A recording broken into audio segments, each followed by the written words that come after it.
Hello, I'm Ingrid, and I'm 27 years old. I was orphaned at a very young age because both my parents passed away in a car crash. They didn't have any family to look after me, so I was put into an orphanage. I was there for about 3 years before my parents adopted me. My adoptive parents turned out to be these billionaires, so I had a pretty rich and fulfilling life after that. They didn't want to make my adoption a big deal, so they kept it hushed up. They wanted to do good without it having been broadcast everywhere. When I turned into an adult and had my own place, the two of them decided that they wanted to expand their business further and took to touring Europe in search of opportunities. It was around this time that I met Patrick, my now ex-husband. We met in college and instantly liked each other. After a couple of conversations, Patrick, a very happy-go-lucky, caring man, made me like him a whole lot more. Our dates led to us becoming an official couple. We had the perfect relationship, although there was one problem. It was no secret that Patrick's family did not like me. The first time I met them, Patrick and I had just graduated college. He waited to introduce me to his parents until we were both well settled in our lives. By that, I mean that we were both working good jobs. Patrick had warned me that his parents tended to be a little judgmental when it came to their children's significant others, and he wanted me to make the best impression I could. I didn't mind, but meeting the parents was nerve-wracking for me. By the time Patrick introduced me to his parents, we had been dating for a good 4 years. In those 4 years, we also got engaged. So I guessed that in itself was going to be a problem for his parents, considering they never even got to know me as his girlfriend. I remember freaking out about it with Patrick the day before we were supposed to meet his parents. "They're going to hate me, Patrick." "They won't, I promise you." "Do you not think that they'll be shocked to find out that we're engaged?" "Well, yeah, but I don't think it will be that big of a deal." "Are you being serious right now? You were scared about introducing me to them because you know how judgy they are, and you think introducing me as your fiancé is not going to make them judge me even more." "Look, even if they do, will what they say really matter?" "It won't to me, but I don't know about you." "You always seem so careful about them." "I promise you that it won't affect or matter to me at all, Ingrid." "All right, if you say so, but do you think maybe we should just not tell them we're engaged, and then like a month or so later we should tell them? Will that make you feel any better about this whole thing? Because I have no problem with either of the options. I think we should hide it just in case. I'll do anything to get on their good side. You have nothing to worry about. I'll be there with you no matter what." "Thanks, Lee." The only reason I had been freaking out so much was that whenever I suggested that Patrick tell his parents about me, he would make a whole fuss about them not going to approve of me. Now at this point, I began to kind of understand why. You see, Patrick's family were pretty rich, and they loved to live lavishly. They wanted that for their children as well, and the only way they accepted their children dating was if they also mingled with people who were as rich or even richer than them. The way I was living back then was by no means rich according to their standards. I hadn't told Patrick about my family because I didn't see the point of it. Plus, by the time I figured out why he was so adamant about not letting me introduce myself to his parents, I felt like it was even more unnecessary for them to know just who my father was. I wanted them to like me for me and not for my money. I naively believed that they would like me that way, but boy was I wrong. We decided to meet Patrick's parents at a fine dining restaurant. At that time, Patrick held my hand as we walked in. I wore my engagement ring on my necklace because I wanted to keep it on me without actually drawing any attention to it. When we got to our table, his parents already looked upset. Patrick told me to expect that because they were big sticklers about time. When we had arrived exactly 2 minutes late, well, we were already off to a bad start. His parents gave me a once-over and twisted their faces into disgust. They proceeded to ignore me for a little while as they made conversation with Patrick. I will admit, I felt really small in their eyes. The longer they ignored my presence, the stronger my urge grew to leave. I kept my head down for the most part until finally Patrick drew his parents' attention towards me. "Mom, Dad, you can't just keep talking to me here. This is my wonderful girlfriend, Ingrid. Oh, hello. It's a pleasure to meet both of you. Hi. I wish I could say the same, Mom." "What? I'm only speaking the truth. So, Ingrid, I heard you and Patrick met in college. Is that right?" "Yes, we did. We happened to share some classes together." "Ah, and how did you manage to attend this college? From what I know, the tuition is pretty high, and it's a pretty hard place to get into." "Dad, that is enough. Patrick, you will not speak to your father that way. He's asking a very valid question. Ingrid, please answer him." "Well, I got a full ride there. I'm super grateful I got to go there because not only did I get to learn a lot of things, but I also got to meet Patrick, which has been one of the best things that has happened to me." "Of course it's one of the best things that's happened to you. He's loaded, and you need that kind of money. At least you have some brains because your looks aren't all that good." "You know what? That's enough. We're leaving. Come on, Ingrid." Patrick grabbed my hand and we walked out. I was in shock at the way that his parents had treated me. I couldn't believe that people could be so mean, so openly, and to the person's face. I was in too much shock to even feel anything. The car ride back home was silent because Patrick was fuming. When we reached home, Patrick made it a point to make sure that I was doing okay. But truthfully, at the moment, I really did not know how to feel. I had dressed up nicely and made sure that I sat properly as well. I didn't order anything expensive, but somehow, without me even saying a word, Paula and Marley made their judgment about me. Patrick didn't speak to his parents for a while after that. They texted him and told him that we had been very disrespectful by walking out on them during lunch. Patrick didn't respond to that and only texted them about a month later to tell them that he had gotten engaged. His parents weren't too happy about it, but Patrick threatened them with no contact if they said or did anything against me. They offered to pay for our wedding on the condition they got to make all the decisions regarding it. Obviously, neither Patrick nor I wanted that, so we decided to do the next best thing: elope. My parents were in Europe and they knew about me eloping. They were just happy that I was happy, and they did send Patrick and me a gift. Patrick did raise his brows at how they sent us a pretty expensive painting as a gift, but I just brushed it off as them having enough money to spend it on that. After getting married, we next met Paula and Marley at a party that they had hosted. They invited us to celebrate their anniversary. Truth be told, I was actually pretty happy that they had invited me despite the dislike they held for me. When we got there, I was ignored by everyone. If you think being ignored by 2 people was embarrassing, being ignored by about 30 people was even worse. I hung by Patrick's side for the most part, but nobody even tried to talk to me.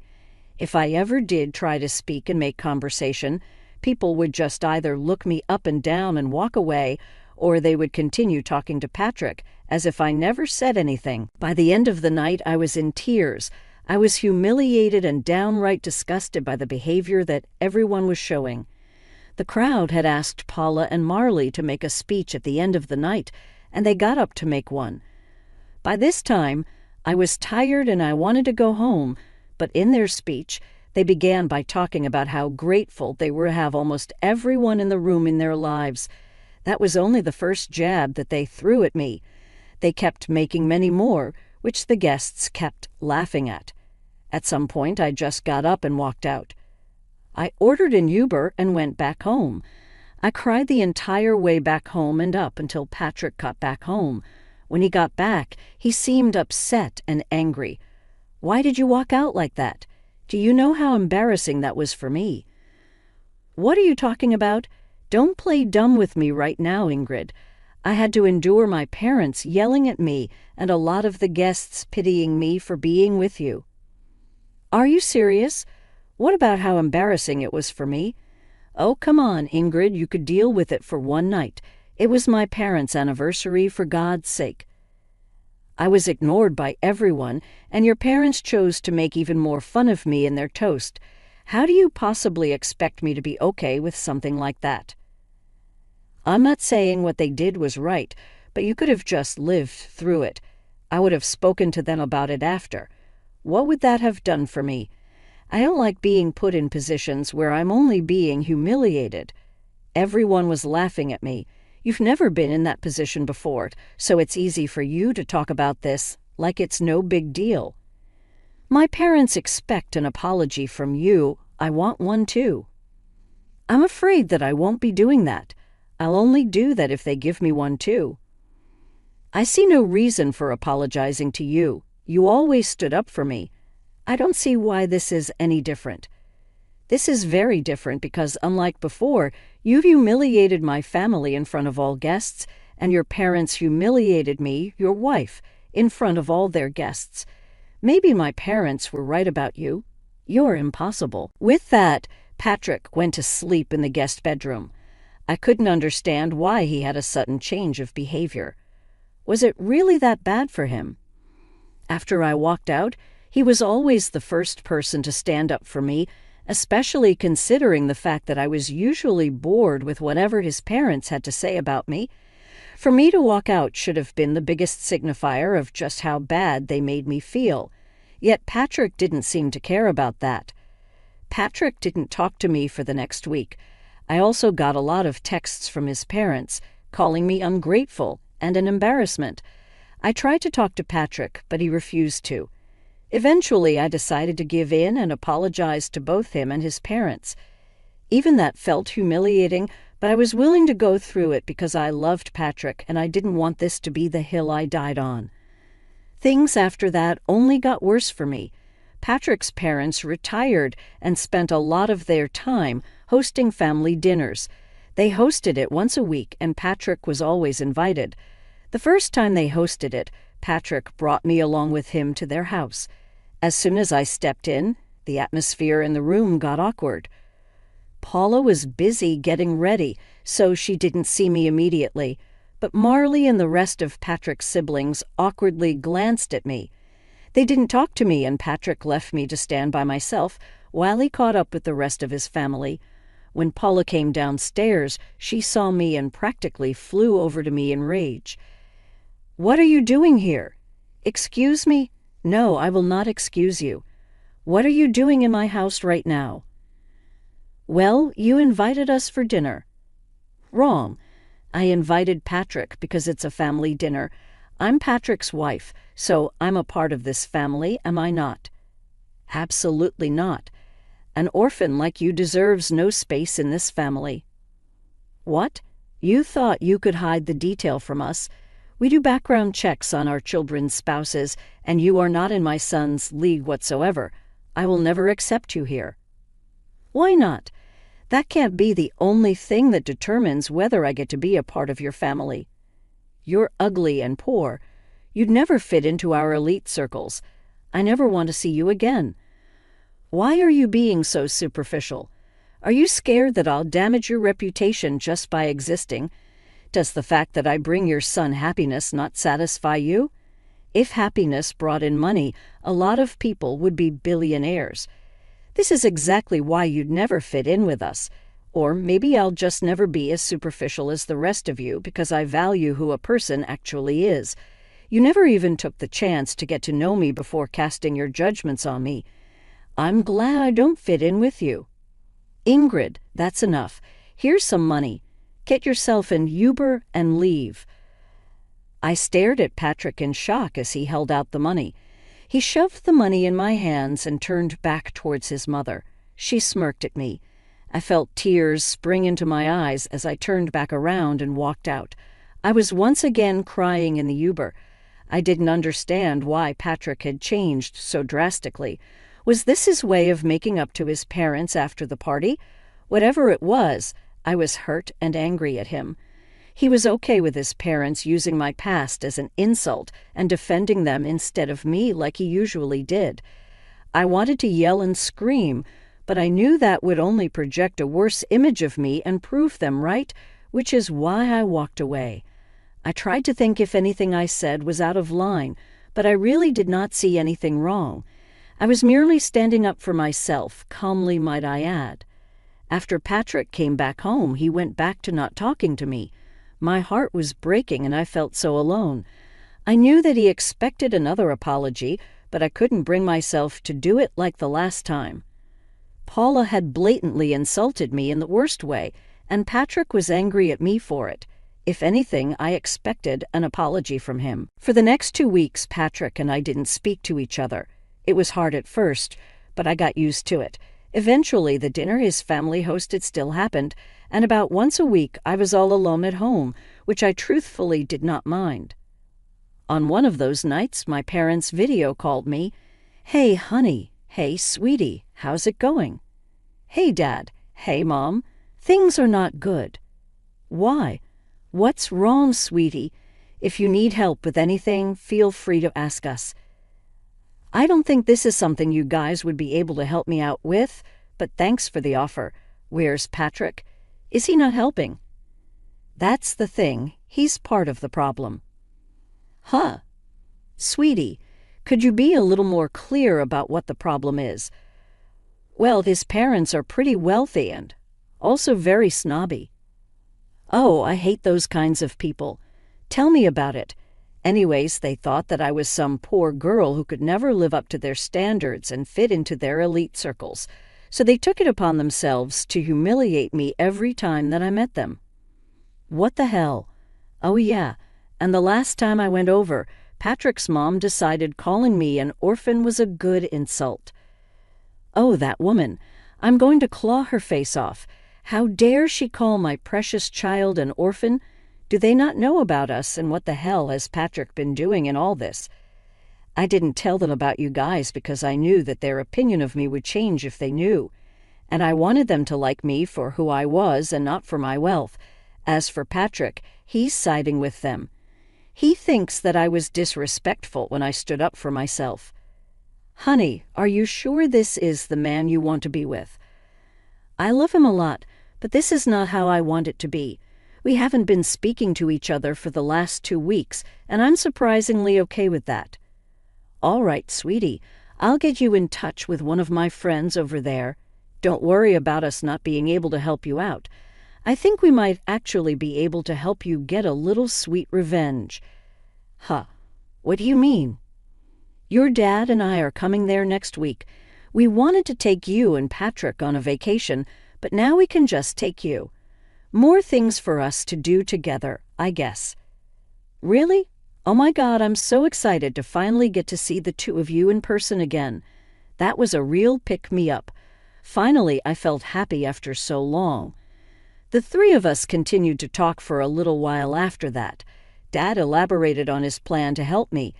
After a little while, he asked me where these dinners of theirs were being held, and as far as I knew, they took turns hosting in their house and at restaurants.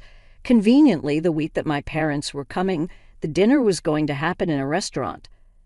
I needed to get information on where exactly this dinner was going to be held, so I could provide my parents with the location. Thankfully, I had Patrick's email logged into my phone, and if there was one thing I knew about Paula and Marley, it was that they loved to email everyone everything. It wasn't that hard to get the location, and I gave it to my parents. At the same time, my mom's lawyer friend contacted me, and we got started on the process of filing for divorce. My parents landed in the States and decided to check into their hotel, where I met them. We had lunch together, and then the two of them sent me on my way for a spa day that they entirely paid for because they thought deserved it. While they got ready to get revenge on my in-laws, my parents walked into the restaurant that Patrick and his family were at. According to Dad, when they approached the table, Marley and Paula began to murmur among themselves as they recognized just who he was. Mom told me that this was how the conversation went. "Hello. Oh my gosh, Mr. Burns. What brings you here?" "Oh, wow. I just happened to see some familiar faces, and I figured that I could drop in and probably dine with you." "Familiar faces? Who are you speaking about, Mr. Burns?" "Well, I see Patrick." "Me? Well, hello. A pleasure to meet you." "You? My daughter has spoken a lot about you. But speaking of my daughter, where is she?" "Your daughter? I'm afraid you're mistaken. I don't think she's here. But she should be, right. I'm sorry, Mr. Burns, but we didn't even know that you had a daughter. Of course I do, and she's married to Patrick. What? I'm sorry, but I think you're mistaken. Yes, his wife's name is Ingrid, and she was an orphan. Yes, I do know that, and that is why we adopted her. Excuse me, you're her dad. Yes, and from what I see, she isn't here. She's been telling me that there has been some problems with her in-laws, but I see what the problem was. It was you. No, she was the one who hid this huge thing from us. If we knew, you would have treated her better. She didn't want you to treat her nicely because of her background. Oh, well, she did ask me to hand this over to Patrick. My dad handed Patrick the divorce papers and walked out. After that, it only took a couple of phone calls for a lot of investors to pull away from Marley's business. They were quickly crashing, and nothing was more satisfying than watching them crumble down to the levels that they made fun of.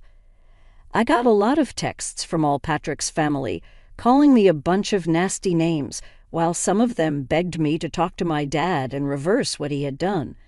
Patrick thankfully signed the divorce papers without any hassle. My parents and I went on a long vacation after that. I had the time of my life, and I slowly began to heal. Yeah, it hurt that I had lost the love of my life, but I also learned just how important it is to stand up for myself. I'm forever grateful to my parents for everything they've done for me, and I can't wait to see what else life has to offer me.